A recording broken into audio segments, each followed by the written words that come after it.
15 अगस्त 2025 सिर्फ यह एक तारीख नहीं, एक जिम्मेदारी है।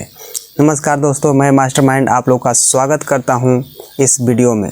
जहां दोस्तों याद रखिएगा, 15 अगस्त 2025 सिर्फ एक तारीख नहीं, एक जिम्मेदारी है।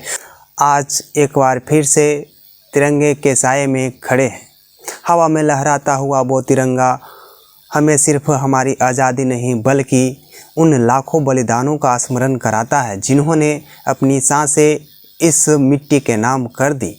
लिपटकर बदन कई तिरंगे में आज भी आते हैं, यूं ही नहीं हम ये पर्व मनाते हैं। ये पंक्ति सिर्फ कविता नहीं बल्कि हमारे इतिहास की सच्चाई है। आज हम जिस खुले आसमान में सांस ले रहे हैं, उनके पीछे अनगिनत शहीदों का लहू, माताओं का आंसू और करोड़ों भारतीयों की तपस्या है। 15 अगस्त का मतलब सिर्फ छुट्टी का दिन नहीं या सोशल मीडिया पर हैप्पी इंडिपेंडेंस डे लिख देना ही नहीं होता है। यह दिन हमें आईना दिखाता है कि हम आज़ादी के लायक बन पाए हैं या नहीं। अतीत की कुर्बानियाँ जो हमें याद रखनी होगी। सोचो, जब भगत सिंह ने फांसी से पहले अपने दोस्तों को गले लगाया होगा तो उनके मन में कौन सा डर होगा? नहीं, डर तो कहीं नहीं था, बस एक अजीब सी मुस्कान और दिल में देश का सपना था। सोचो, जब नेताजी सुभाष चंद्र बोस ने कहा था, तुम मुझे खून दो और मैं तुझे आज़ादी दूंगा, तब हर नौजवान का कैसे खून खौल उठा होगा। सोचो, जब रानी लक्ष्मीबाई ने तलवार उठाई होगी, तब उनके सामने सिर्फ युद्ध नहीं बल्कि एक पूरी पीढ़ी का भविष्य था। आज का भारत अवसर और चुनौतियां हैं। 2025 का भारत 1947 के भारत से बिल्कुल अलग है। अब हमारे पास ताकत है, तकनीक है और दुनिया में हमारी पहचान है। लेकिन सवाल ये है कि क्या हम सही मायनों में आज़ाद हैं?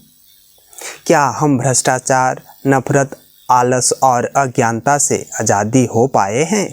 क्या हम अपने देश की सड़कों, नदियों, खेतों और शिक्षा की व्यवस्था को इतना मजबूत बना पाए हैं कि अगली पीढ़ी हमें गर्व से याद करे?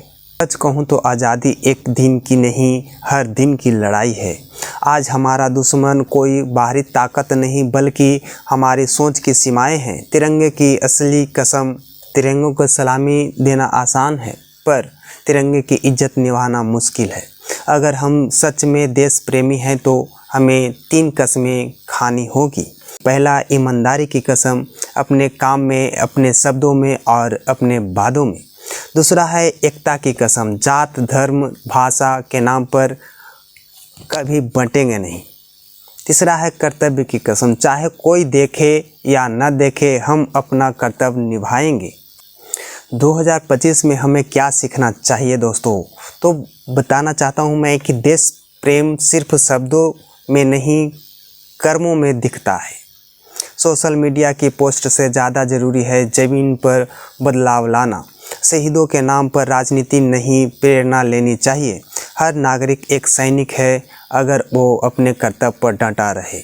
अंतिम बात, एक व्यक्तिगत वादा होना चाहिए। इस 15 अगस्त को मैं अपने आप से ये वादा करता हूँ कि मैं शिकायत कम, योगदान ज़्यादा करूँगा। मैं तिरंगे के रंगों को सिर्फ कपड़े में नहीं, अपने स्वभावों में बसाऊँगा। केसरिया साहस का प्रतीक है, सफ़ेद सत्य और शांति का प्रतीक होता है, हरा विकास और करुणा का प्रतीक है और आप जानते हैं कि बीच में एक नीला अशोक चक्र जिसको कहते हैं हम लोग, वह सतत प्रयास का है। अगर हम सब एक छोटा सा संकल्प ले लें तो यकीन मानो अगली पीढ़ी हमें सिर्फ याद ही नहीं करेगी बल्कि हमारे किए पर गर्व करेगी। इन्हीं चंद शब्दों के साथ मैं अपनी वाणी को विश्राम देता हूँ। वंदे मातरम, जय हिंद। सभी देशवासियों को जागरूक करने के लिए इसको शेयर करें, वीडियो को लाइक और चैनल को सब्सक्राइब करें अगर वीडियो अच्छा लगा हो तो। जय हिंद दोस्तों।